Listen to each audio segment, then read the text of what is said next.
بسم اللہ الرحمن الرحیم الحمد للہ والصلاة علی اہلہا واللعن علی اہلہ اما بعد قال اللہ تبارک و تعالی فی قرآنہ الحکیم وفرقانہ المجید وهو اصدق الصادقین واصدق القائلین وقالہ الحق بسم اللہ الرحمن الرحیم لا تقولوا لمن يقتل في سبيل الله اموات بل احياء ولكن لا تشعرون۔ صلوات بر محمد و اہل بیت۔ اللهم صل على محمد وعلى محمد وعجل فرجهم۔ ارشاد پروردگار ہوتا ہے جو کوئی بھی راہ خدا میں اپنی جان کا نذرانہ پیش کرتا ہے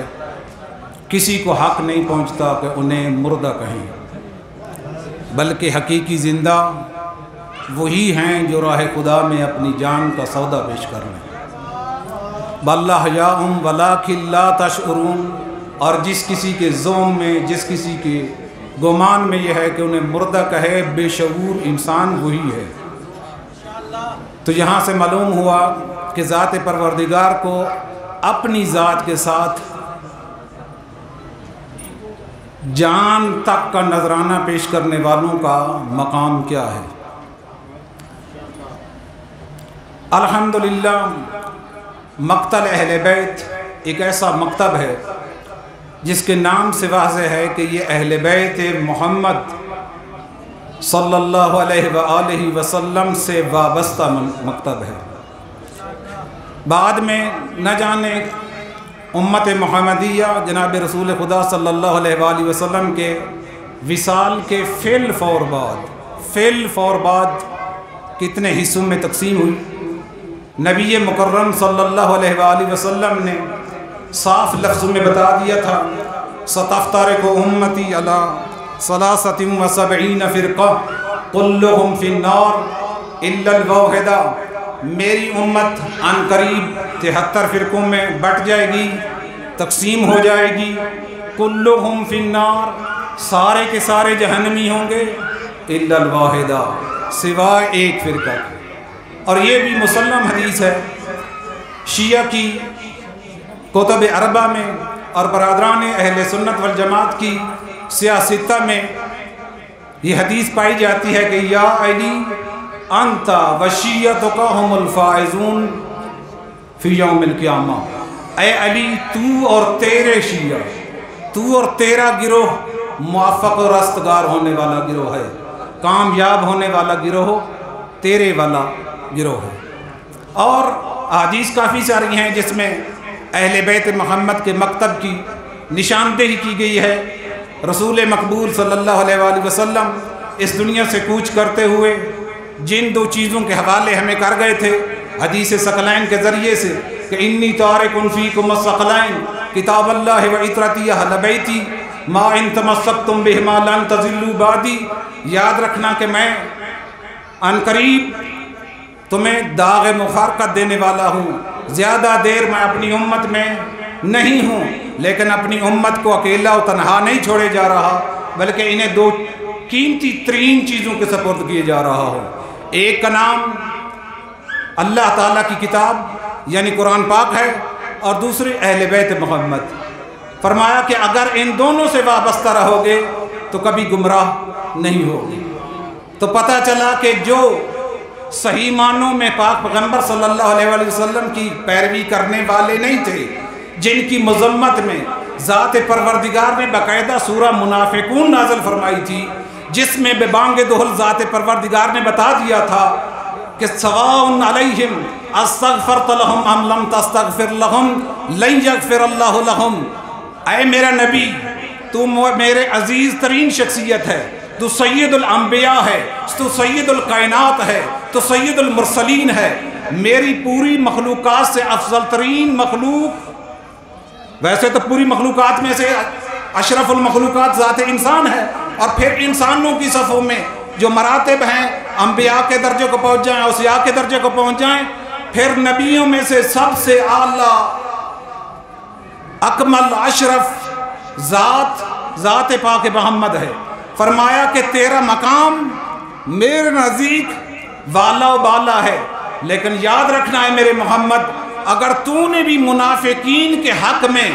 استغفار کے بارے میں سوچا، سواء علیہم استغفرت لہم ام لم تستغفر لہم لن یغفر اللہ لہم، برابر ہے تو ان کے لیے استغفار کرے یا نہ کرے، ذات پروردگار انہیں معاف کرنے والی نہیں ہے۔ اس لیے ہر کوئی مانتا ہے، سیاستہ کے ذریعے سے بھی ہر کوئی مانتا ہے، کتب اربع کے ذریعے سے بھی ہر کوئی مانتا ہے کہ صحیح معنوں میں وہ مکتب جو مکتب رسول ہے، جو مکتب آل رسول ہے، وہ شیعان علی حیدر کرار ہیں، وہ شیعان محب اہل بیت محمد علیہ السلام ہیں۔ مختصر لفظوں میں، دامن وقت میں چونکہ گنجائش نہیں، 14 کے نام پر 14 منٹ آپ کے انشاءاللہ مزاحم ہوں، میں نے ادھر موبائل پہ انشاءاللہ ریکارڈنگ لگا رکھی ہے، لیکن اختصار کے ساتھ یہ کہتا چلوں کہ جو دین کے خیر خواہ گھرانہ تھا، جو صحیح معنوں میں جناب محمد کے بعد محافظ دین تھے، یعنی جانشین پیغمبر، ان کے ماننے والے بھی پہلے دن سے آج تک مظلوم تھے، ہیں اور چلے آ رہے ہیں، اور نہ جانے کب تک مظلومیت ان کے دامنگیر رہے گی۔ ہم نے ہر موقع پر، چھوڑیں اس بات کو کہ پاکستان کا بانی کون تھا، پاکستان کی بنیاد رکھنے والا کون تھا، اور کن اہداف اغراض کے ذریعے سے پاکستان کو ایک سلطنت، ایک سٹیٹ کے طور پر اس دنیا میں ایک باقاعدہ ملک کی حیثیت دی گئی تھی۔ دنیا کا سب سے بڑا انقلاب اسلام کے نام پر بننے والا ملک فقط ایک ہی ہے، جس کا نام پاکستان ہے۔ اگر کوئی دوسرا ملک ہے تو وہ اسی کی شاخ بنگال ہے، جو آج بنگلہ دیش کی صورت اختیار کر چکا ہے، یعنی وہی پاکستان۔ دنیا میں اسلام جہاں کہیں پھیلا ہے، خود اسلام پھیلا ہے، اسلام کے نام پر کسی سٹیٹ کو باقاعدہ ایک ملک کی حیثیت نہیں دی گئی۔ یہی وجہ ہے کہ پاکستان کا انقلاب سب سے بڑا انقلاب ہے، لیکن متاسفانہ ہم تو اس چیز سے بھی درکنار کر رہے ہیں کہ اس کے بانی کون تھے، محمد علی جناح، اور ان کی مطلب کردار ادا کرنے والی فاطمہ جیسی بہن تھی، جو مادر ملت کے عنوان سے یاد کی جاتی ہیں۔ پہلے دن سے اس ملک کے ساتھ جب اس کو اختیار کیا گیا، ملکی حیثیت دی گئی، تو بعد میں انوکھے ہاتھوں میں اس کی تقدیر چلی گئی، اور ہر دور میں جس کا آج شہید کا تذکرہ موجود ہے، کیا جا رہا ہے، کن دشوار وار مواقع سے اس کی زندگی نامہ ہے اور قیادت کا سلسلہ ہے۔ ہر کوئی جانتا ہے کہ پاکستان میں جو خطرناک ترین فرد جسے لایا گیا تھا باقاعدہ مارشل لا کے ذریعے سے، وہ زیاد جیسا ناصور تھا۔ یہی وجہ ہے کہ جب اس کی وفات کہوں، مرگ کہوں، یا جو کچھ کہوں، اس کے موقع پر اب اس کی اولاد کو شرمندگی کا سامنا کرنا پڑتا ہے۔ ہر کوئی اسے نفرت کا اظہار کر رہا ہوتا ہے، برے لفظوں کے ساتھ یاد کر رہا ہوتا ہے۔ اختصار کے ساتھ یہی کہوں کہ اس شخص کو 1977 سے لے کر 88 تک 11 سالہ زمانہ ملا تھا، جو آئین پاکستان کے بالکل اس کی اجازت نہیں دیتا تھا۔ اختصار کے ساتھ یہی کہتا ہوں کہ اس شخص کو انقلاب اسلامی ایران کو توڑنے کی خاطر اس شخص کو اقتدار میں لایا گیا تھا، اور اگر کوئی شخصیت ایسی شخصیت تھی کہ ان جیسے ڈکٹیٹروں کو، فوجی صلاحیتوں کو رکھنے والوں کو، اور غیر کے ذریعے سے ایک ملک پر مسلط ہو جانے والوں کو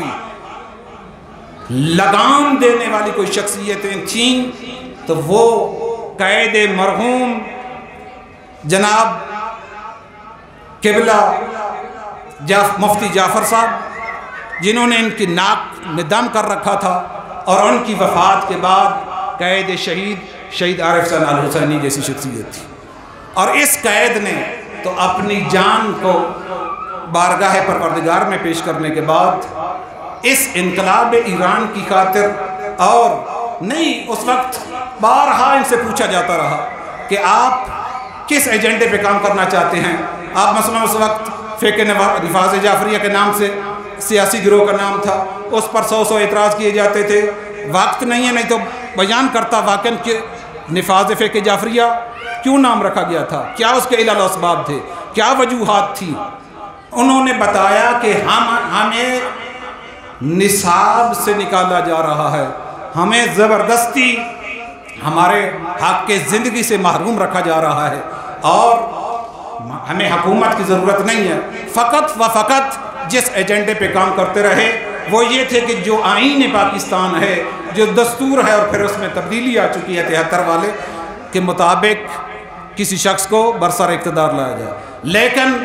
اس انقلاب کو بچاتے بچاتے بچاتے اتفاق سے اس شہید قید نے،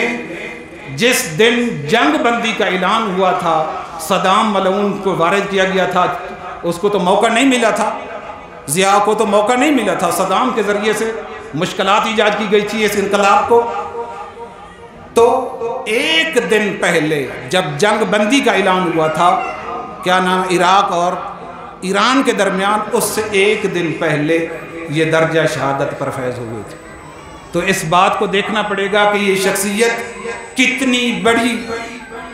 انقلاب کو کامیاب کرنے والی، حسرت رکھنے والی شخصیت تھی۔ اختصار کے ساتھ اب شہدائے پارا چماں کے حوالے سے ایک دو جملے، وہ یہ ہے کہ ہمیں موت سے ڈرایا جائے، موت ہماری تمنا ہے۔ اسی قید شہید کے حوالے سے ملتا ہے کہ انہوں نے کہا کہ شہادت ہمارا ورثہ ہے، جو ہمیں ہماری ماؤں نے اپنے گود میں اپنے دودھ کے ذریعے سے ہمیں پلا دیا ہے۔ شہادت ہماری تمنا ہے۔ ہر مومن جس طرح کہ ایک جوان سالہ بیٹے کے لیے باپ تمنا کرتا ہے کہ میرے بیٹے کو ذات پروردگار اس کی خوشیاں مجھے دکھائے، اس کی اولاد مجھے دکھائے، اسی طرح ہر شخص کی تمنا یہ ہے کہ ہمیں جام شہادت خدا کی ذات نصیب فرمائے۔ لیکن ہمیں شہادت سے کوئی ڈر نہیں ہے، شہادت سے ہمیں کوئی گھبراہٹ نہیں ہے، لیکن ہم شہید ہو کر 7 دن جنازہ رکھنے کے باوجود، 8 دن انتظار کرنے کے باوجود چاہتے یہ ہیں کہ ایسے ملعونوں کو، ایسے کرائے کے قاتلوں کو، جن کو مملکت خداداد پاکستان کی سرزمین میں انتشار اور بربریت پھیلانے کے لیے لایا جا رہا ہے، اس دشمن کی طرف سے جس کا بھی محافظ بن کر اسلامی دنیا کے اندر وہ تیرا محافظ ہوں۔ کتنے ممالک میں امریکہ نے سربراہی اختیار کی ہے کہ ہمیں سربراہی دی جائے، آپ اپنی حکومت نہیں چلا سکتے۔ کتنے اسلامی ممالک میں یہ محافظ بن کر آیا ہے، جتنے اسلامی ممالک میں امریکہ و اسرائیل کی سوچ کو، ان کی فکر کو اور خود ان کے نمائندوں کو مقام دیا گیا ہے اور بطور محافظ رکھا گیا ہے، وہی ممالک کھنڈرات بن چکے ہیں۔ انہوں نے کوئی پیش رفت اختیار نہیں کی ہے۔ اللہ کے فضل و کرم سے جس نے دشمن امریکہ و اسرائیل کی آنکھوں میں آنکھیں ڈالی تھی، 6 لاکھ گنا کرنسی ڈاؤن ہو جانے کے باوجود آج پھر اس دنیا کو انتظار ہے۔ 2 ارب مسلمان اب بھی اگر کسی کے انتظار میں ہے کہ امریکہ اور اسرائیل کو صحیح معنوں میں اگر کوئی جواب دے گا تو وہ فرزند امام حسین ہوگا۔ ہماری خواہش بھی یہی ہے کہ ذات پروردگار نے مملکت پاکستان کو کسی دولت سے یہ نہیں ہے کہ کم نوازا ہو، ہم بھی چاہتے یہ ہیں کہ ایسے ازلی دشمن کو، ایسے ابدی دشمن کو جو اسلامی بے شرمی کے ساتھ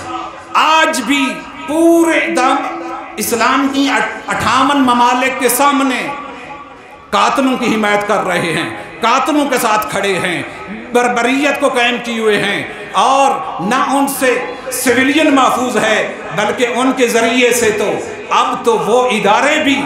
ضربیں کھا چکے ہیں۔ اب نہ ایمبولینسیں بچی ہوئی ہیں، نہ ان سے صحیح معنوں میں جو نامہ نگار تھے وہ محفوظ ہیں، نہ خود جو یونائٹڈ نیشن جس نے پوری دنیا کے حوالے سے اپنے آپ کو یہ سمجھا ہوا تھا کہ میں پوری کائنات کو چلا رہا ہوں، اب تو اس کی 70 ادارے متاثر ہو چکے ہیں۔ بچوں سے مربوط ادارے محفوظ نہیں رہے، خواتین کے ساتھ مربوط ادارے محفوظ نہیں رہے، سویلین کے ساتھ ادارے جو مربوط تھے وہ محفوظ نہیں ہیں، اور نہ جانے کتنے ادارے اب اس کے جو سکول تھے سارے برباد ہو چکے ہیں، ہسپتال برباد ہو چکے ہیں۔ ہم چاہتے یہ ہیں کہ پاکستان کی تقدیر پر کام کرنے والے حکمرانوں، آپ کا شرعی فریضہ بنتا ہے کہ اگر اس سرزمین کے مال کے اوپر اپنے آپ کو حقدار سمجھتے ہو اور اس کی تقدیر کا محافظ سمجھتے ہو تو آپ کو بھی اس دنیا میں اپنی صلاحیتوں کو ثابت کرنا ہوگا۔ انہی الفاظ کے ساتھ بے حد سخت الفاظ کے ساتھ مذمت کرتے ہیں ایسے ظالموں کی جنہوں نے پارا چنار میں بربریت قائم کی۔ ہم چاہتے یہ ہیں کہ ایسے ظالموں کو اب 76 سالوں میں ان کو ٹھکانے نہیں لگایا گیا تو کم از کم اس مرتبہ صحیح اس مرتبہ اسے انجام تک پہنچایا جائے۔ وما علینا الا البلاغ وآخر دعوانا ان الحمد للہ رب العالمین۔